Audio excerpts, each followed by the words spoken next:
Men, today we're stepping into a battlefield that most men don't even realize they're losing. This is the war on, are you ready for this? Laziness. I'm not talking about busyness. I'm not talking about burnout. I'm not talking about overworked. I'm talking about laziness. So, what do you say if we take a little time? Let's talk about that.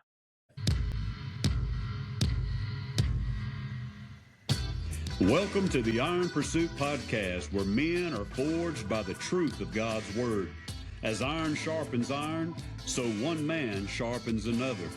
This podcast is a call to biblical manhood. Here, we challenge men to rise above comfort, reject passivity, and live under the lordship of Jesus Christ.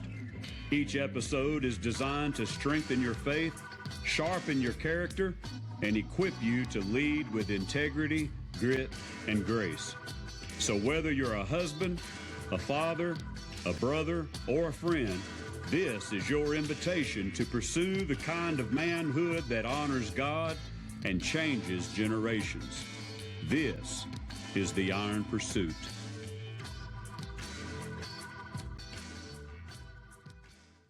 Welcome back to the podcast, everybody. Today we are on episode number 39, and we are talking about the war on laziness. We're continuing through our series of the core pillars of the Iron Pursuit, and we have gone through the pillar of identity. There are a whole lot of podcast episodes out there on identity if you'd like to go back and catch up on some of those, but we have come into the pillar of discipline, and we're on our second lesson in the pillar of discipline. And today we're talking about this idea of laziness and how that we need to fight against it. Most people don't even realize that this is something working against them. They don't realize that this is a battle that they are actually losing over and over and over again, day after day.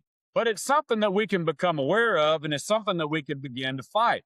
The reason we need to discuss this is because the topic under the pillar of discipline is this idea of laziness. The reason we need to discuss this topic under this pillar is because laziness doesn't show up waving this white flag of surrender. Okay, it doesn't just come in saying, "Hey, I'm a nice guy, don't shoot. Instead, laziness likes to show up disguising itself as comfort, as distraction, and delay. And if a man doesn't learn how to fight laziness, it will quietly dismantle his purpose.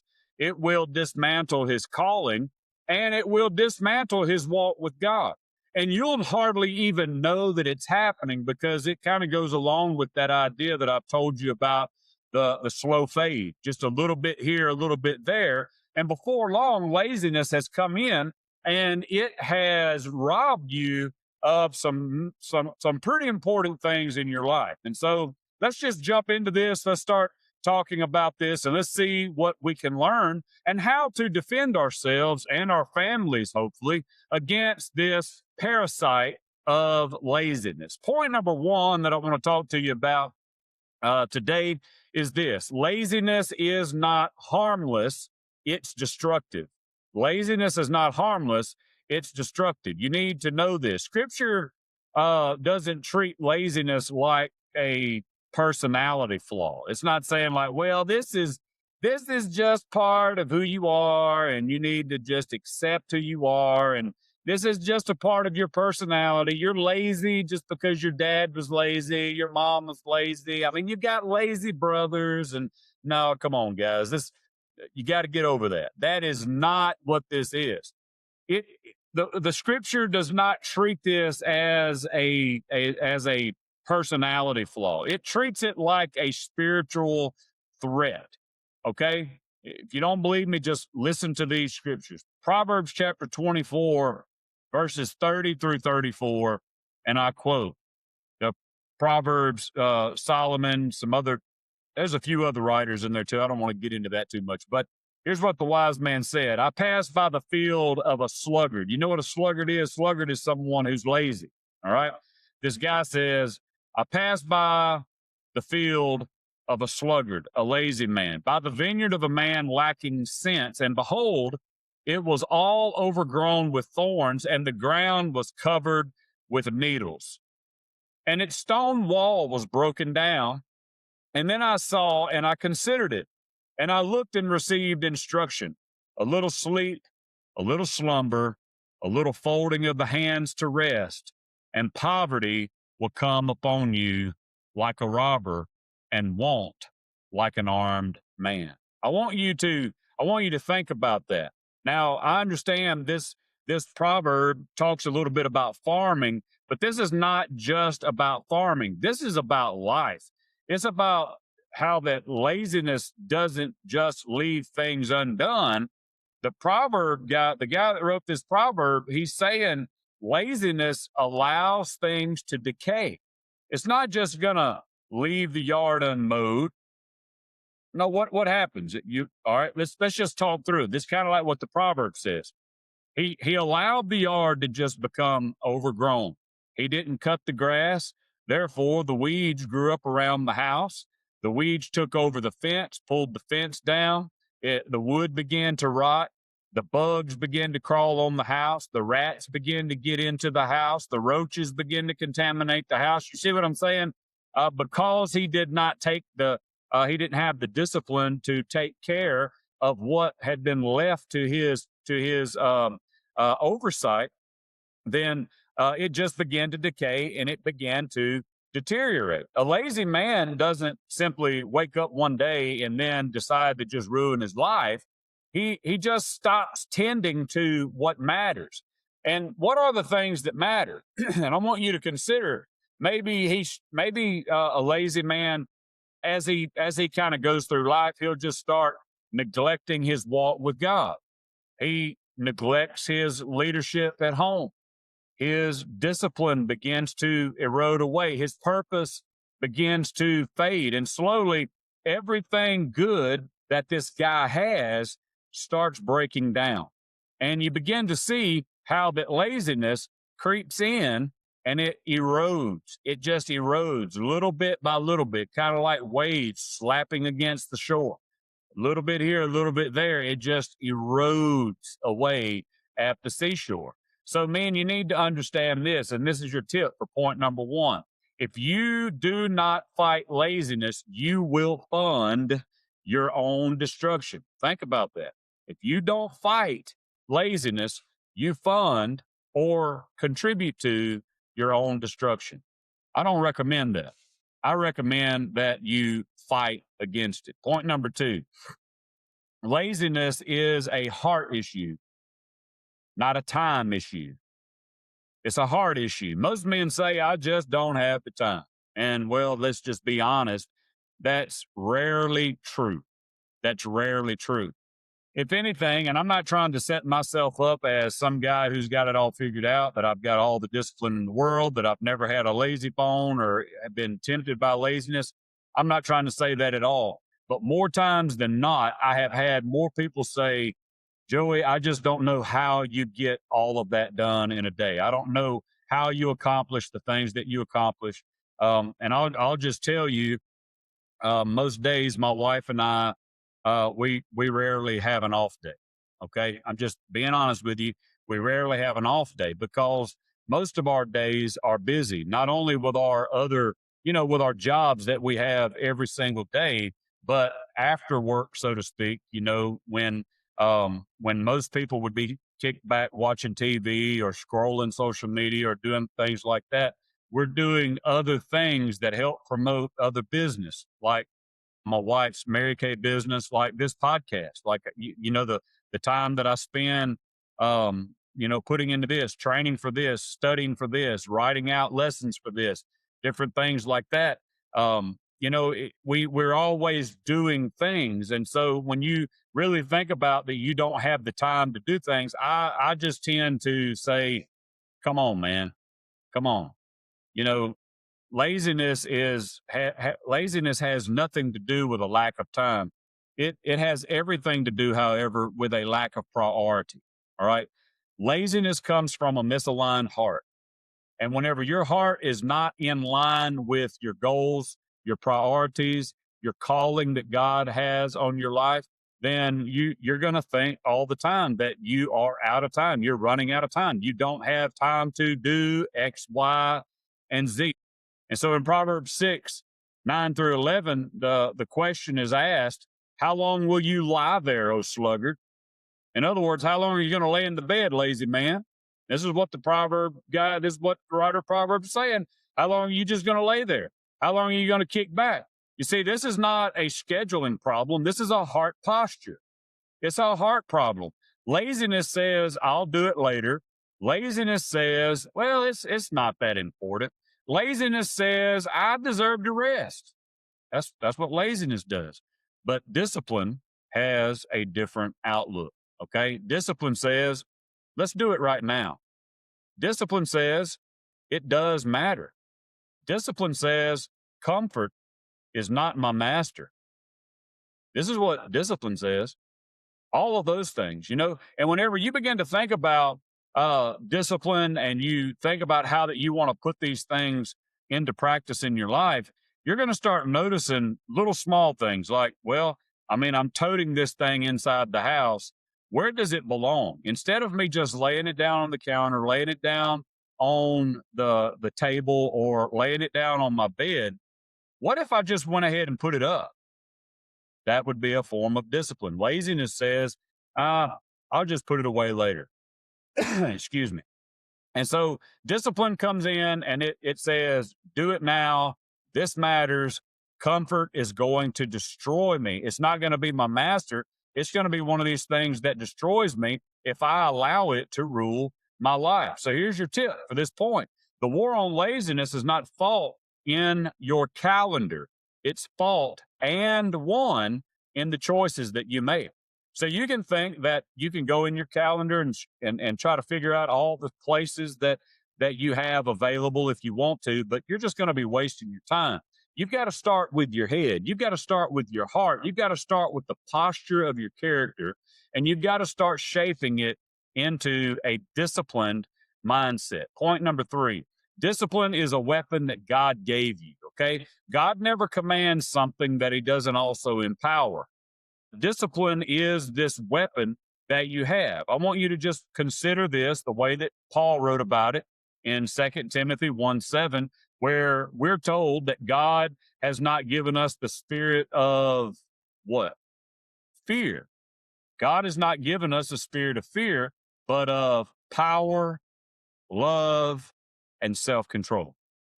Okay? He has not given us a spirit of fear, but of power, love, and self-control. That word self-control, another word for that is discipline. So whenever you look at that, you automatically can associate that with this concept. Okay, I'm not a slave to laziness. I'm not a slave to laziness. I don't have to obey the urge to sit and scroll and delay and disengage. I don't have to do those things. I can choose to get up and be about the business that I've been called to be about.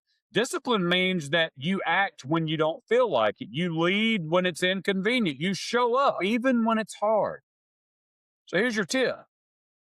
If you didn't know this, discipline is what separates the boys from the men. It's what separates the boys from the men. You can continue to be lazy if you want to, but don't be griping about all the things that are going undone and all the money that you're leaving on the table and all the accomplishments that you are not gaining. All right. I'm not saying that that's what life is built out of, but I'm telling you that we have to have things to make it in this life, and we work and we do things to accomplish goals. We want to be successful. The Lord wants us to be successful. So if you choose laziness over discipline, don't whine about how far behind you fall. All right. You've got to make a choice to start fighting against laziness. Point number 4, and I think this is probably the one that I like the most, or the one that I value the most as I share this with you.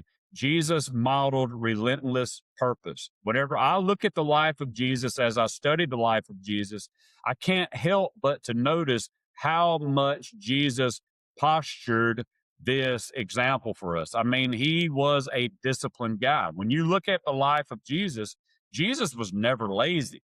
I can't find not one time in the scriptures as I read Jesus's life and I see where he ever lived a life or ever did anything that was lazy. I just don't see it. Instead, like John 9:4, John writes Jesus's words where he said, "We must work the works of him who sent us while it's day." Jesus is saying, I'm going to work this work while I have daylight. In other words, while I have the time to do it, I'm going to do this work. There was urgency in Jesus's life. He had intentionality, and we can see it clearly as we watch his or read his story that he had intense focus. And even when he was tired, he kept going. Even when it cost him, he stayed obedient to the mission. And even when it led to the cross, listen, Jesus didn't quit. He carried it all the way to the end. And that, guys, dads, fathers, men, we have to understand this, that there are going to be times when we have to carry the cross of our responsibility, even when we don't want to. I mean, the cross is not comfortable, but Jesus says that you take up the cross daily and follow him. You see, that's the standard. Jesus is the standard. I'm not the standard. You're not the standard. Your preacher is not the standard. The Pope is not the standard. You know, it's not mom and dad. I'm talking about Jesus. He's the standard here. Jesus is the standard that disciplined men live by. It's not hustle culture. We don't look at the culture out there and say, well, I mean, who's ahead of me? Who's doing more than I am? We don't look at that. We're not talking about burnout here. What I'm talking to you about is following after the example that Jesus gave us, and that is called relentless obedience to the Father. He was relentless in this, and he continued to do it even when it cost him. And we have to understand that too. Discipline helps us to realize that there are going to be things that costs us. It's going to cost us time. We're going to miss out on a fishing trip. We're going to miss a hunting trip. We may not get to go hang out with the boys. We may not get to do some of the things that we ordinarily might want to do, but because of discipline in our life, we are going to do the things that matter the most. And then in the end, we will be rewarded with some of those things that we want to do. All right. So focus on the things that need to be done, and then we get to do some of the things we want to do. Point number 5, and this is my last one. You have to declare war. You must declare war. Laziness will not lead your life because you feel inspired after this podcast. Laziness is not going to leave your life because you feel inspired after you watch somebody else's motivational speech. It leaves when you fight it. So here's a question every man needs to answer. Where has laziness taken ground in your life? Where do you see it? Can you see it? Can you see where laziness has crept in your time with God, the way that you're spending time with God? Can you see that laziness has crept in the leadership, the way that you lead in your home? Maybe you see laziness creeping in your physical discipline. You're not taking care of yourself the way that you should. Maybe you see some laziness there. And maybe you see some laziness kind of creeping into the purpose and the calling on your life. And instead of you stepping into that purpose, instead of you stepping into that calling, you are now kind of holding back.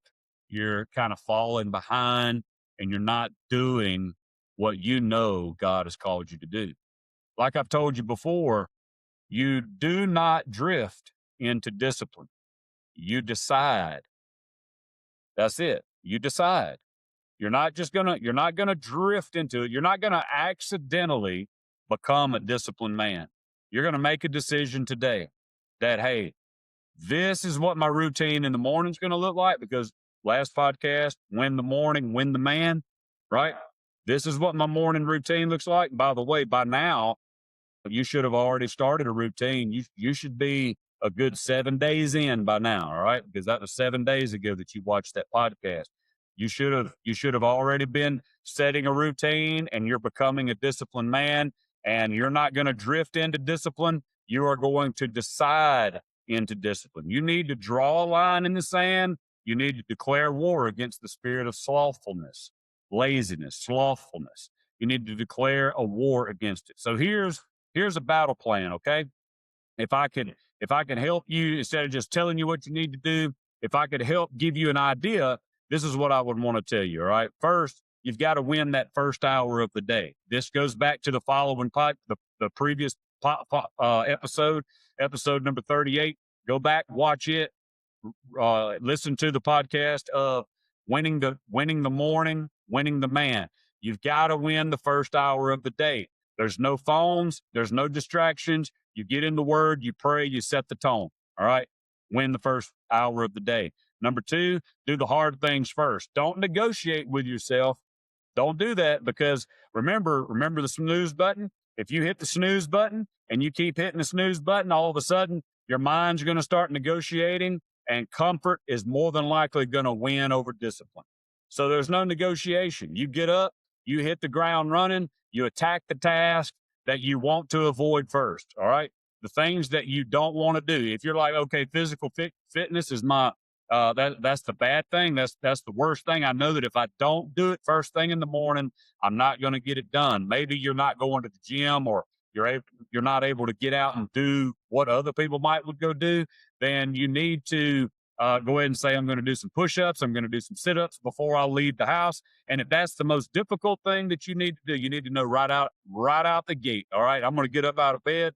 I'm going to go take a lick. Whenever I get through taking a lick, I'm going to knock out 50 push-ups. I'm going to knock out 50 sit-ups, and I'm ready to go. Now the blood's flowing. I'm going to go in here. I'm going to grab my cup of coffee. I'm going to sit down in my chair. I'm going to read my Bible. I'm going to have my prayer time, and my day is going to be well greased for the rest of the activity that I have to do today. Number 3, eliminate comfort triggers. If something feeds your laziness, you need to limit it, or you need to remove it.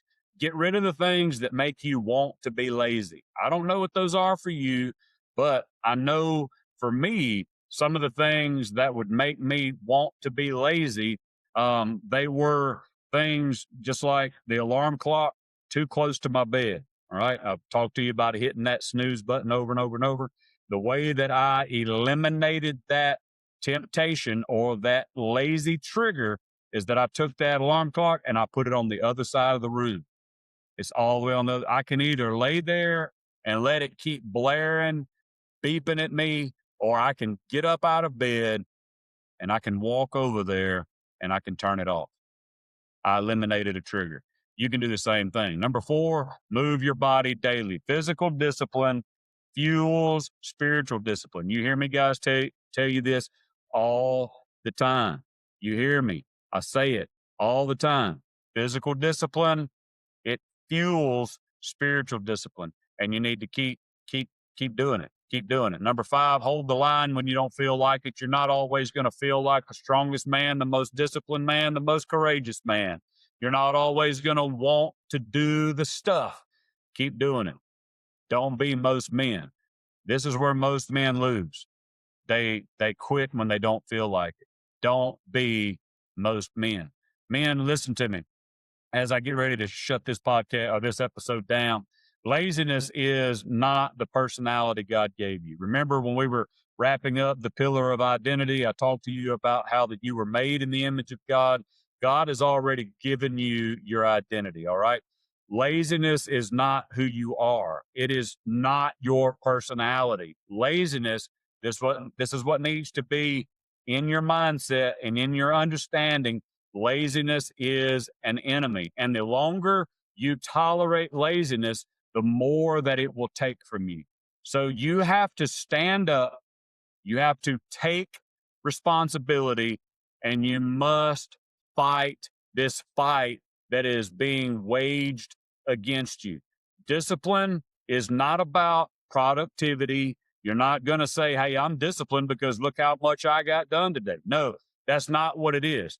Discipline is about you becoming the man God called you to be.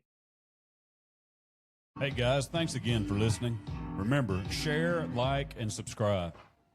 If If you think this podcast could help someone else, please share it with them. Check us out on Instagram, YouTube, and Facebook at The Iron Pursuit. If you're interested in my personal or marriage coaching, send me an email at theironpursuit79@gmail.com. Thanks again for listening. And remember, never run from the clashing, because that is where the iron is sharp.